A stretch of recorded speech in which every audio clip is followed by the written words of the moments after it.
the weirdest things happened lately. I just going to fly from LAX to Atlanta to see some lawyers and a dentist, the combination platter of wonderful days. And my plane was broken, and when my plane's broken, my friends do not give a shit. They're like, oh, poor baby. Is your plane broken? You have to take a commercial flight like every fucking buddy else.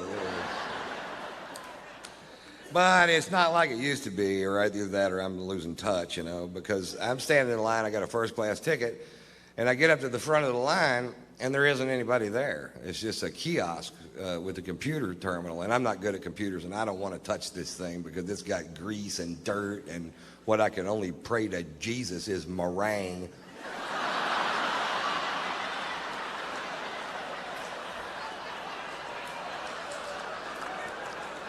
But it works pretty good, you know. I swipe my card through there, and up pops a diagram of the aircraft, and it shows all the seats on the plane, and it shows which ones are occupied so you can choose your own seat, and that is almost a great idea. What would make that a great idea is if there was a photograph of the person sitting in that chair.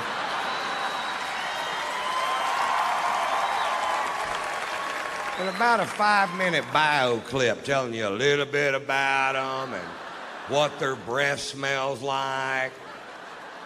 Right, because I picked my seat and I'm in first class, so as soon as I walk into the cabin, I can see my chair, and sitting right next to me is a big fat fuck.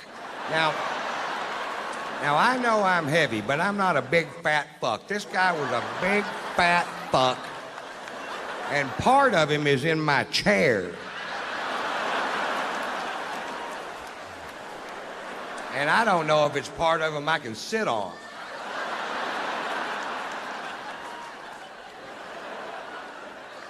Hey, I've got a little tip for the morbidly obese, and I don't mean to sound cruel, but once you get to 550 pounds, stay home and go for the record.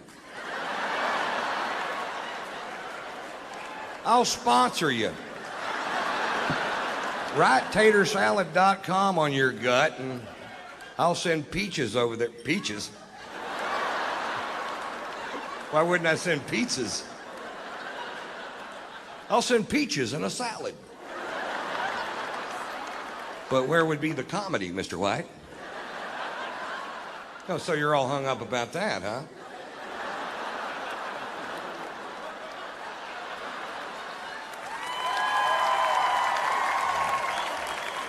Okay, I'm just going to try to do that line right, just in case we decide to do it that way. I'll send pizzas over there.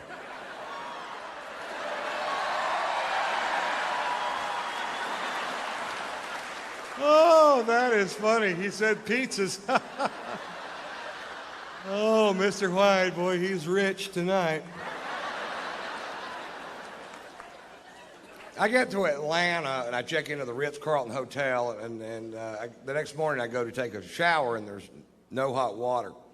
And I call the front desk, and I tell the girl at the front desk, I said, there's no hot water. And the girl at the front desk said, sometimes there's no hot water.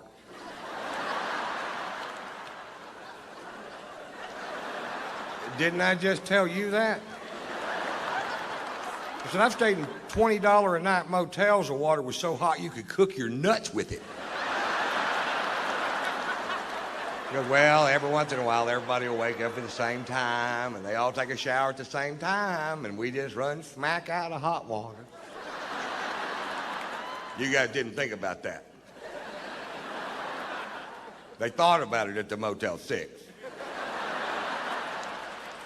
But that whole concept of people wake up in the morning with shit to do got right by the Ritz Carlton Hotel.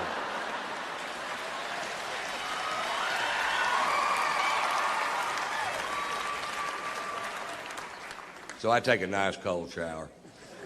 And then I got to go meet with these lawyers. Now, I hate lawyers. I just can't stand them, and I hate them worse than you do, no matter how much. Have you ever seen video of that guy shooting his lawyer, and his lawyer's trying to hide behind that little tree, and he just keeps shooting? That's the funniest fucking thing I've ever seen in my goddamn life.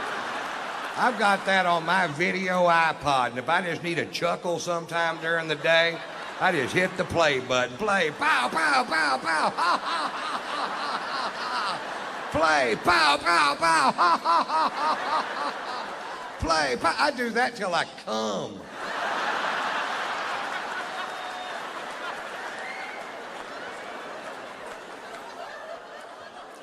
Then I got to go to the dentist. You see how my day's shaping up. Cold shower, lawyers, dentist. The trifecta of fucked up day. And I couldn't eat because of what I had to do there. So now it's 2:30 in the afternoon. Before I finish this story, will admit that I'm in a foul mood. My mouth is starting to hurt, and I haven't eaten all day. And I'm going to go eat lunch at this place called the Clubhouse. It's at Atlantic Square Mall in Buckhead. And I used to eat there all the time. I live in both cities. And I pull up. Now, all this out here used to be just regular parking, but now the whole thing is valet parking. So you can't just park your car and go get some food. You have to wait for this little prick in a little red truck to wake up. But he isn't going to wake up because he's got on headphones and mirrored sunglasses, and he's looking the other direction, watching these two girls walk down Peachtree Boulevard. And I can tell by the whole scenario that they're not going to be out of his line of sight for 20 minutes. There's nothing going to get in the way. So I'm like, fuck, do your job. And I decided, well, I'll just park the car myself. And the only space I saw was right next to his truck. And I'm going to park the car myself. And then once he sees I'm going to park the car myself, he jumps out of his truck and he gets militant. And he jumps in front of my Range Rover. And he puts his hands on the hood. And he goes, nobody parks their own car in this parking lot. I park the cars in this parking lot. Well, I rolled down my window and very politely said, get out of my fucking way.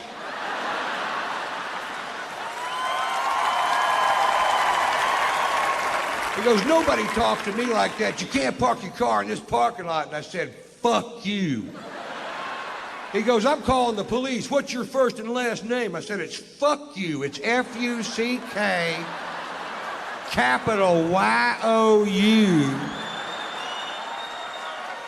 Fuck you. That's my name. He gets on his radio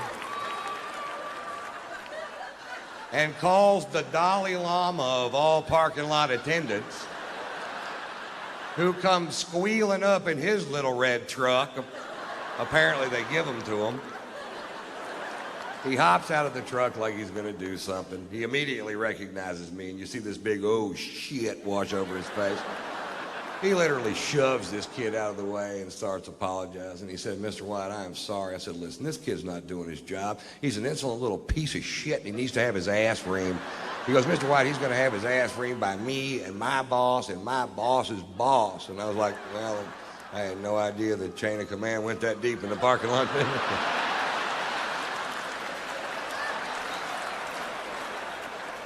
He said, Mr. White, let us take your Range Rover. We'll wash it for you. We'll fill it up with gas. We'll park it, no charge. I said, don't park it here. I don't want this little prick to key it. He said, we'll park it on the other side. And I said, fine. So I go have a nice lunch and take more pain pills. Getting a little better mood. Just had my gums scraped, you know. So I walk outside and my Range Rover is shining like a new penny, and I hop in and I fire it up and it's full of gas, and I could have left.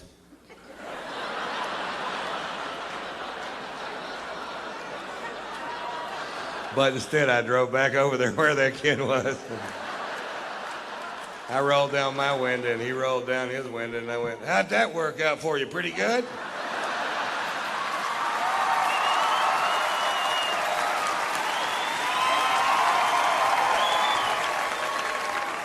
And here's the moral to that story. Don't fuck with me when I hadn't been drinking.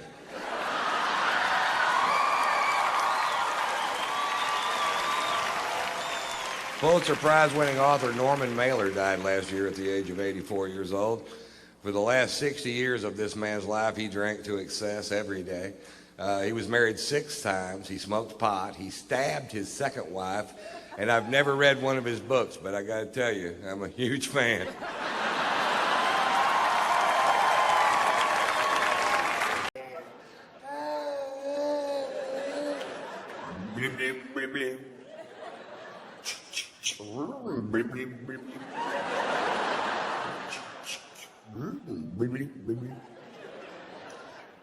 She's had enough.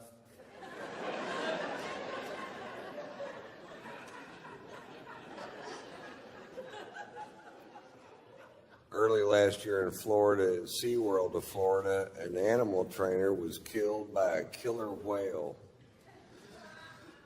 Huh?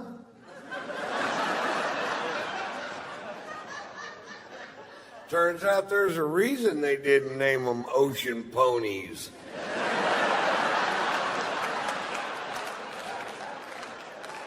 Some things are exactly as they seem, folks. Killer whales kill. Pilot whales wear dark sunglasses. I'm not sure how the sperm whale got his name, but I'm not getting in the pool.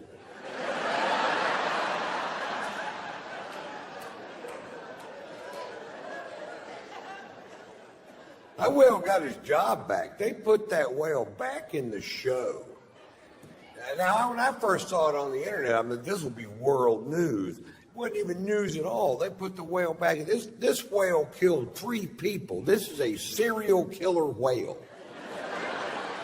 And he got his job back. If that would have happened at SeaWorld in Texas, that whale would have gone straight to the fucking electric pool.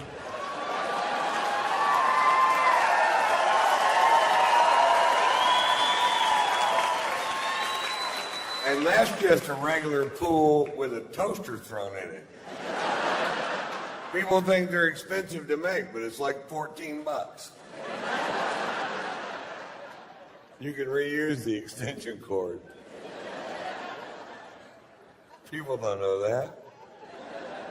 We'll get another toaster. Ew.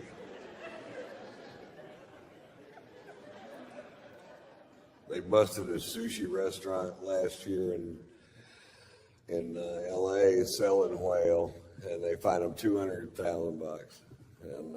And that is so fucking wrong, man. To take a 50,000-pound majestic animal and serve it up 2 tiny slices at a time. You're fucking... Oh, that's good. Got any more? Shit, yeah, we do.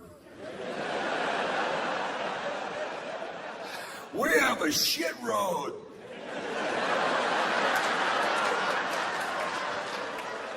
We make a big commitment.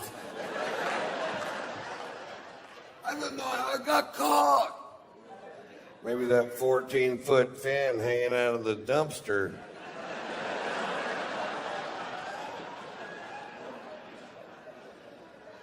I should have cruised the rig.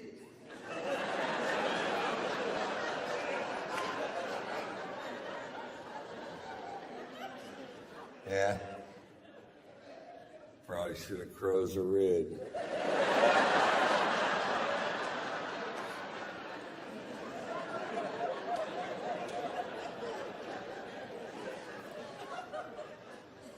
I live in Atlanta half the year, and last summer in Atlanta, an idiot teenager was decapitated at a major amusement park in Atlanta on a very famous roller coaster.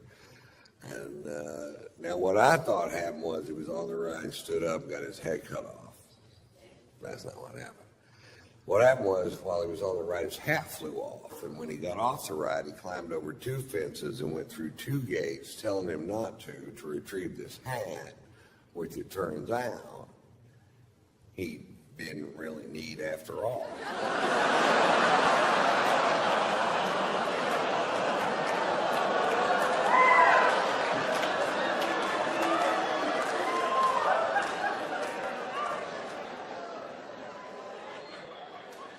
Wow, that story is dripping with irony, Mr. White.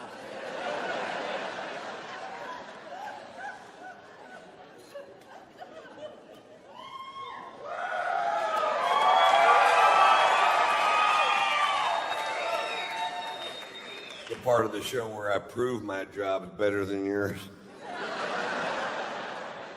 Cheers, you guys are fantastic. Thank you so much for coming out on Saturday.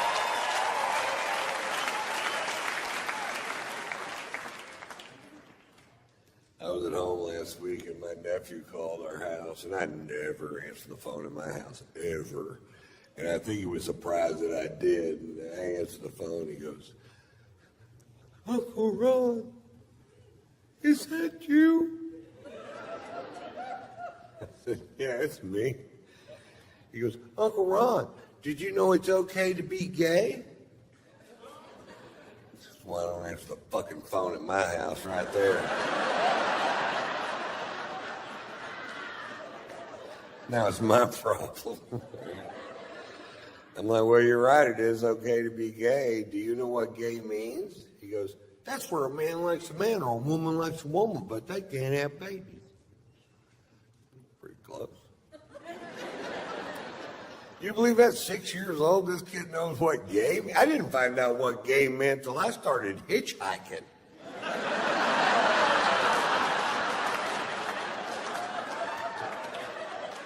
I wrote a book, 7 Silly Secrets Truckers Just Don't Want You to Know.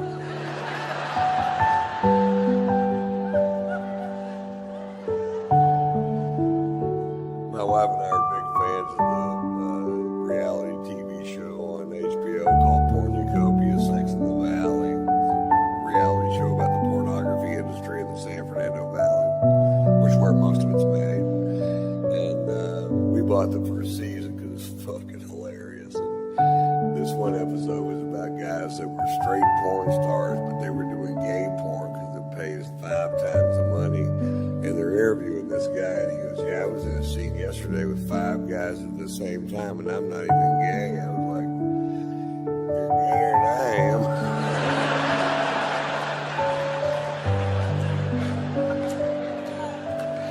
If you can even think of what to do with 5 dicks at the same time, you're way fucking gayer than I am.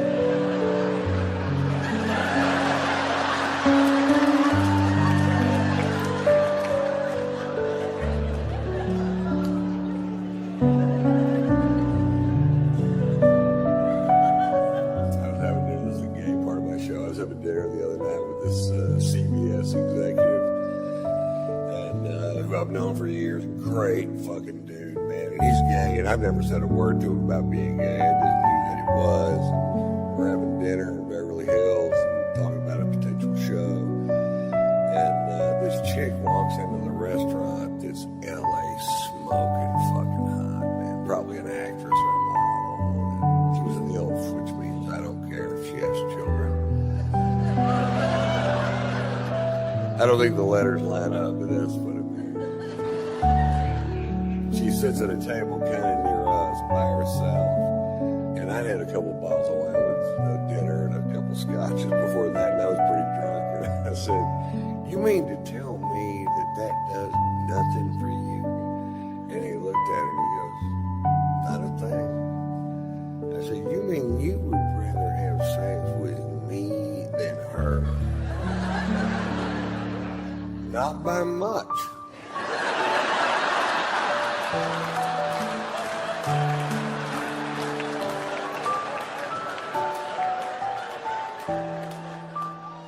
What if I lost some weight? I'm doing yoga and I'm eating ham-free carrot cake. My dick has ears.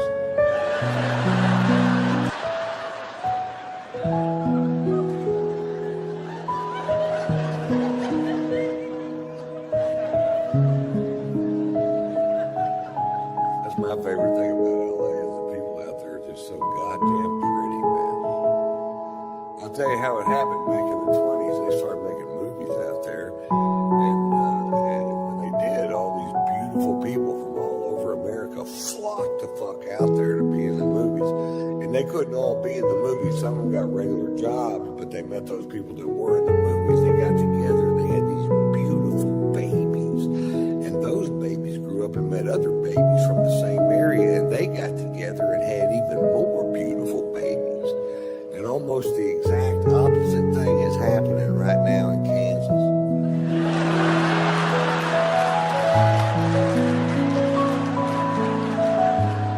Kansas is full of ugly quitters. Have you ever been there? It's true. Those people that live on the fucking West Coast, their forefathers got on the Oregon Trail and fought hardships you and I can't even dream of, with starvation and weather and crossing the Rocky Mountains. Not those people in Kansas. Their forefathers got on the Oregon Trail, St. Louis, Missouri, They got the cans and said, fuck it, I'm staying here. And I'm gonna fuck that fat girl right over there. We had a baby. It looks like a potato. And that potato grew up and met another potato from the same town. Abracadabra, Topeka.